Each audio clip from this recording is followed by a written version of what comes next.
मीठा मीठा बाबा कहते मीठे बच्चे बाप आए हैं। तुम पुराने भक्तों को भक्ति का फल दो। तुम पुराने भक्तों को भक्ति का फल दे। हम पुराने भगत हैं क्या?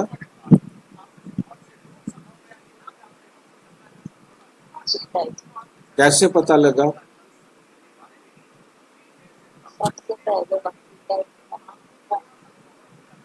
क्योंकि हमें बाबा मिला है हमारे कर्मों का फल देने के लिए। हमारे कौन से कर्मों का फल देने के लिए? जिस भक्ति की, जिसने जितना जास्ती भक्ति की है उसको उतना पहले बाबा मिला है उसकी भक्ति का फल देने के। फल देने का आधार है भक्ति।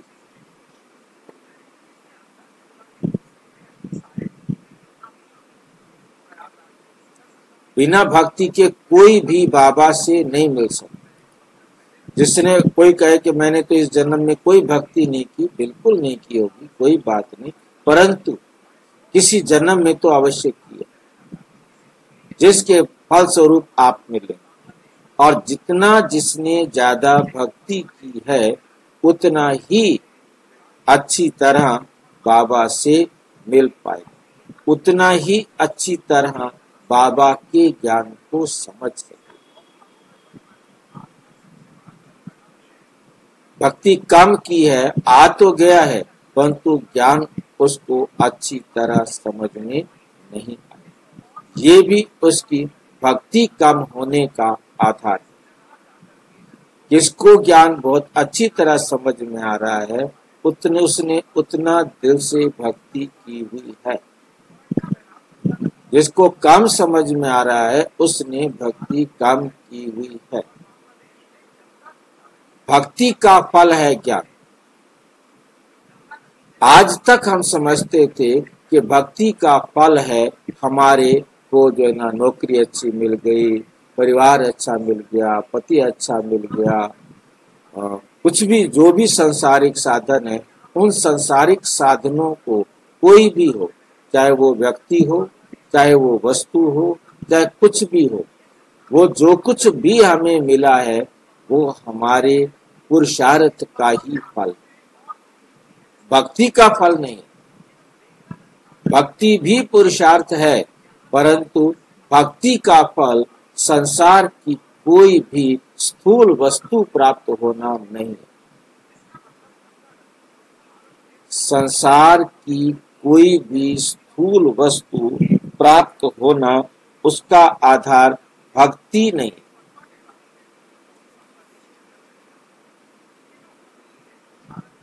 उसका आधार क्या है?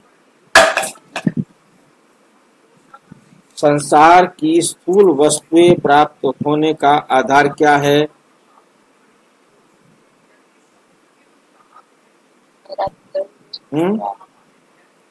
हाँ जी,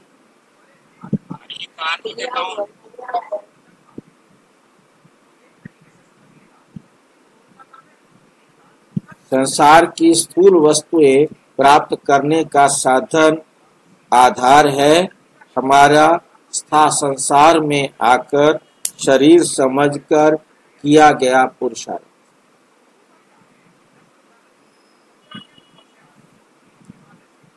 शरीर समझकर किया गया पुरुषार्थ शरीर के साधनों को प्राप्त कराता है। आत्मा समझकर किया गया पुरुषार्थ आत्मा के जो गुण हैं, शक्तियां हैं, उनको प्राप्त करने में सहयोग देता है। तो भक्ति का फल है क्या? भक्ति का फल है क्या? अभी हमने किया था इसी भक्ति पर 29 जो है अप्रैल की मुरली है, अव्यक्त मुरली, जिसमें बाबा ने हमें बताया कि जितनी ज्यादा अब श्रीमत के अनुसार एक्यूरेट चला है तो उसकी जो पूजा है वो उतनी एक्यूरेट होती है। वो लवलीन रहे हैं, इसलिए उनकी पूजा एक्यूरेट होती है। और एक्यूरेट पूजा होना ये नहीं है कि उसकी मूर्तियों की पूजा हो रही है, अब वो कोई ऐश कर रहा है, वो उतना ही दिल से भक्ति भी कर रहा है, वो भगवान को उतना ही दिल से ढूंढ भी रहा है। जिसकी एक्यूरेट नहीं हो रही है पूजा, उसने अब एक्यूरेट बाबा के ज्ञान को अपने जीवन में धारण नहीं किया, तो उसकी पूजा भी उतना एक्यूरेट नहीं होती। जिसने कभी कभी पूजा की है, कभी कभी बाबा की श्रीमत पर चला है, कभी कभी सेवा करके अनेक आत्माओं को सुख दिया है, उनकी मूर्ति के आगे कभी कभी धूप बत्ती जला देते। वो खुद धारणाओं को पूरी तरह नहीं करता था, आज उसकी मूर्तियों की भी पूजा उसी प्रकार से धारणा युक्त, योग युक्त नहीं होती। सांसारिक के अंदर शब्द थे राजयुक्त, योग युक्त, युक्ति स्मृति में, यानी जितना हम युक्ति से अब बाबा की श्रीमत पर चलेंगे, उतना ही अच्छे फिर हम युक्ति से भक्त भी बने। हमारी मूर्तियों की पूजा भी नहीं देती क्या?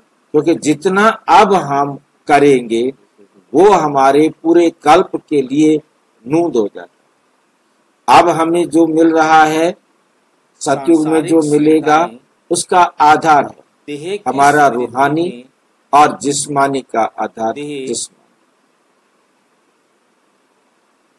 जिससे ही तुम्हारी सदगति होती, उससे ही हमारी क्या होती है? सदगति। सदगति हमारी होगी, अब हम उतना ही अच्छी तरह बाबा की ज्ञान को धारण करेंगे, उतना ही अच्छी तरह अपना ऊंच पद पाने के अधिकारी बनेंगे। ऊंच पद पाएंगे, अनेक आत्माओं को सुख दिया होगा, और अनेक दिल से जब हमने सुख दिया है तो हम उतना दिल से भक्ति भी करेंगे, क्योंकि जब दुख आएगा तो उसको जरूर बुलाएंगे जो हमें देने वाला है।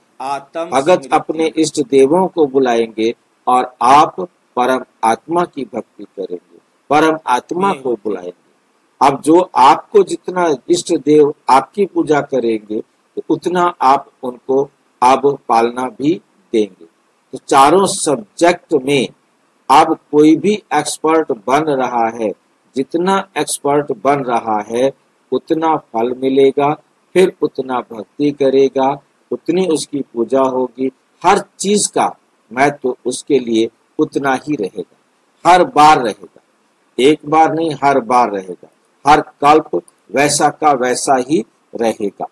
इस बात को हमें बहुत अच्छी तरह से समझना है।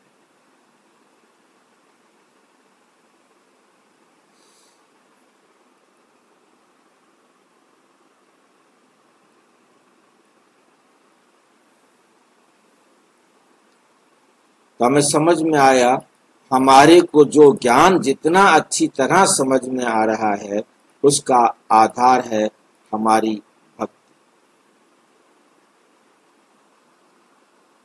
भक्ति के आधार पर ज्ञान अच्छा मिलेगा, ज्ञान के आधार पर पद अच्छा मिलेगा, पद के आधार पर पूजा अच्छी होगी, पूजा के आधार पर भक्ति अच्छी होगी।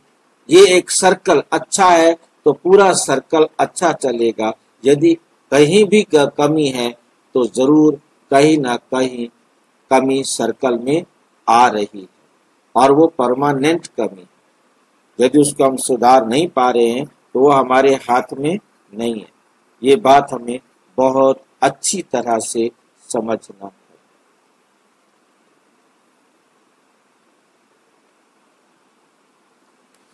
प्रश्न, कई बच्चे चलते चलते तकदीर को आपे ही शूट करते। कई बच्चे चलते चलते तकदीर को आपे ही शूट करते हैं, कैसे? शूट करना क्या होता है? आपे, हाँ जी, खत्म करना। खत्म करना।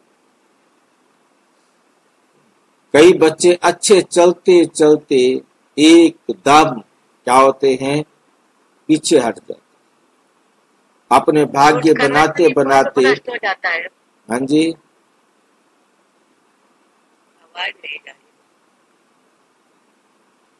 भाग्य को लकीर लगा लेते। अगर बाप का बनकर सर्विस नहीं करते, अपने पर और दूसरों पर रहम नहीं करते, अपने ऊपर रहम करना है और दूसरों पर रहम करना है, सेवा करना, अपने ऊपर भी रहम है और दूसरे पर भी रहम है। दूसरे पर तो रहम मेरे को समझ में आ रहा है कि हम उसका भला कर रहे, हमारा क्या भला होगा दूसरे के भला करने में? सेवा करने में हमें कोई फायदा मिलना है? हमारा टाइम खराब होगा, एनर्जी हाँ जी। जब हम दूसरों को सुना रहे हैं तो हमारे कान भी सुन रहे हैं, हमारे अंदर भी इम्प्रूवमेंट आ रही है। अच्छा, दूसरों को देने से हमारे में इम्प्रूवमेंट आती है? हाँ, बहुत इम्प्रूवमेंट आती है। ठीक है, फिर तो अच्छी बात है भाई, फिर तो जरूर करनी चाहिए। अपने पर और दूसरों पर रहम नहीं करते तो वे अपनी तकदीर को शूट करते हैं, अर्थात पद भ्रष्ट हो जाते हैं। अच्छी रीति पढ़ें, योग में रहें तो पद भी अच्छा मिले। सर्विसेबल बच्चों को तो सर्विस का बहुत शौक होना चाहिए, बस मौका मिले और शुरू हो जाए।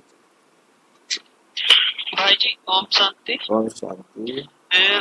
आपने कहा कि योग में रहे तो थोड़ा सा मतलब इसके बारे में थोड़ी संक्षिप्त में एक लाइन में इसको बता दीजिए कि मतलब कैसे, क्योंकि पढ़ना तो आता है कि मुरली पढ़ रहे हैं या उसको अमल कर रहे हैं, उस पर कितना परसेंट अपन उसको फॉलो कर रहे हैं, तो उसके रिजल्ट के आधार पे पढ़ना समझ में आ जाता है कि प्रतिदिन की मुरली हमारी अच्छी जा रही है या नहीं जा रही है। लेकिन थोड़ा योग में मतलब क्या उसका वो है कि हम काम है योग में, योग का कैसे हमें पता?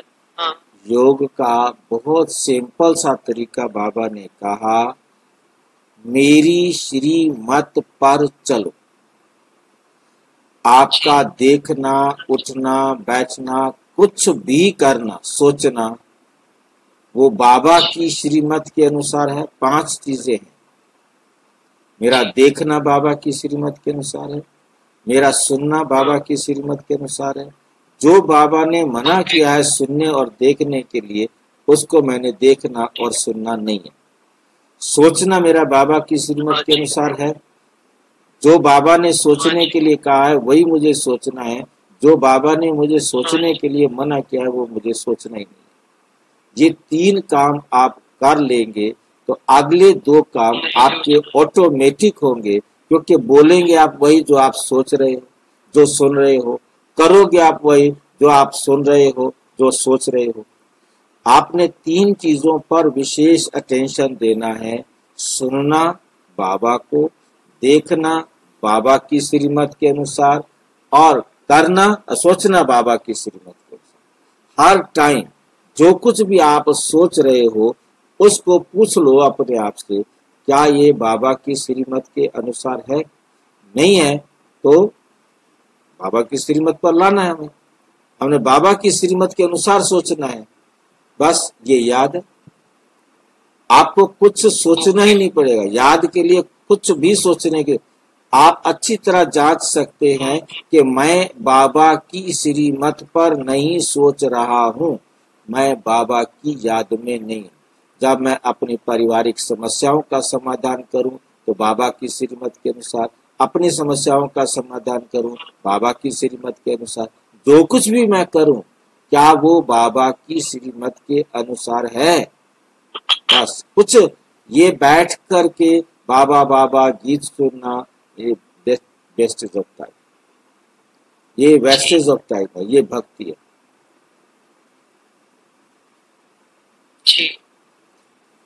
सर्विसेबल बच्चों को तो सर्विस का बहुत शौक होना चाहिए। ऐसा एक